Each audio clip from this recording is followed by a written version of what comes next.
6 into side square, म्हणजे हा झाला आपला total surface area of a cube. आता क्यूबचा volume of a cube, volume of a cube म्हणजे क्यूबची, एखाद्या क्यूब शेपची कॅपॅसिटी जर का काढायची असली तर त्यासाठी पण एक आपल्याकडे फॉर्म्युला आहे, जो की आहे एल क्यूब. एल क्यूब म्हणजे साईडचा क्यूब. तो झाला volume of a cube. Okay.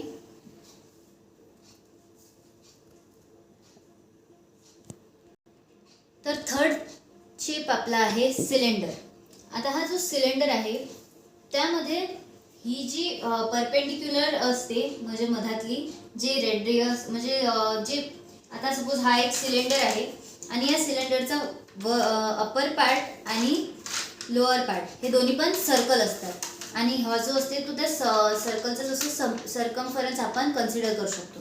आता हा जर सर्कल आहे तर त्यामध्ये रेडियस पण असणार, जशी की सपोज आता हा एक सर्कल असतो, सर्कलमध्ये एक रेडियस असते आणि या रेडियस ही जी आहे ते अपर रेडियस आणि लोअर रेडियसचे इक्वलच राहणार असते एका सिलेंडरमध्ये, आणि त्या दोन मधलं जे डिस्टन्स असते ते आपली हाईट होते.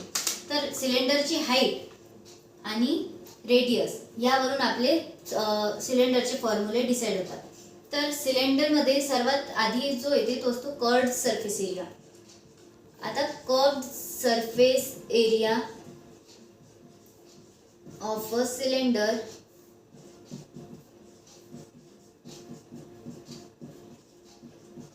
आता यामध्ये काय असते, आपल्याला कर्व्ड सरफेस एरिया पाहिजे, म्हणजे वरच्या सर्कलचा आणि खालच्या सर्कलचा एरिया सोडून जो आपला सर्कमफरन्सचा जो म्हणजे एवढ्या पार्टचा जो एरिया येणार तो आपला होणार curved surface area of a cylinder.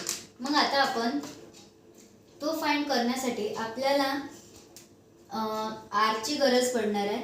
आता एरिया ऑफ अ सर्कल नाही, आता आपल्याला सर्कमफरन्सचा फॉर्म्युला घेऊन इथं आपण तो फॉर्म्युला बनवला आहे. म्हणजे सर्कमफरन्सचा जर फॉर्म्युला असेल तर तो 2πr असतो आणि याच्यामध्ये एच आहे, म्हणून म्हणजे हाईट एक ॲड झालेला म्हणून आपण त्याच्यासमोर एच लावला. म्हणजे हा झाला आपला curved surface area of a cylinder 2πrh. आता टोटल सरफेस एरियामध्ये कर्व्ड सरफेस एरिया आणि जे वरचा आणि खालचा सर्कल त्या दोन याचे एरिया ॲड होतात, म्हणून त्याला टोटल सरफेस एरिया असं म्हणतो. आता याचा फॉर्म्युला आपण इथं बनवणार आहे. Total surface area of cylinder, आता हे शॉर्टमध्ये लिहू. आता कर्व्ड याचं कसं असते की हा जो कर्व्ड सरफेस एरिया आहे त्याच्यामध्ये आपल्याला वरच्या सर्कलचा आणि खालच्या सर्कलचा एरिया ॲड करायचा असतो. मग आता आपण लिहू कर्व्ड सरफेस एरिया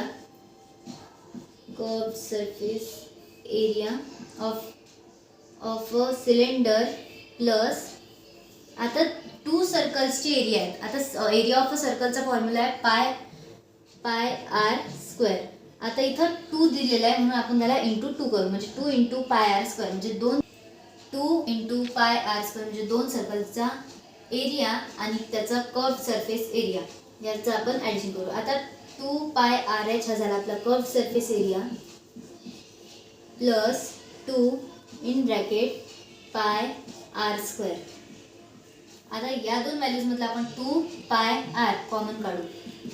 2πr जर कॉमन काढला तर ब्रॅकेटमध्ये होते h प्लस आणि हा इथचा r. हा झाला आपला total surface area of cylinder 2πr in bracket h plus r, total surface area of a cylinder. तिसरी गोष्ट येते त्याचे व्हॉल्यूम ऑफ अ सिलेंडर. आता व्हॉल्यूम ऑफ अ सिलेंडर कसा फाइंड करायचा, त्याची कॅपॅसिटी जेवढी असेल तो त्याचा व्हॉल्यूम होत असतो. तर त्यासाठी आपल्याकडे फॉर्म्युला आहे, तो आहे πr²h. हा व्हॉल्यूम ऑफ अ सिलेंडरचा फॉर्म्युला आहे.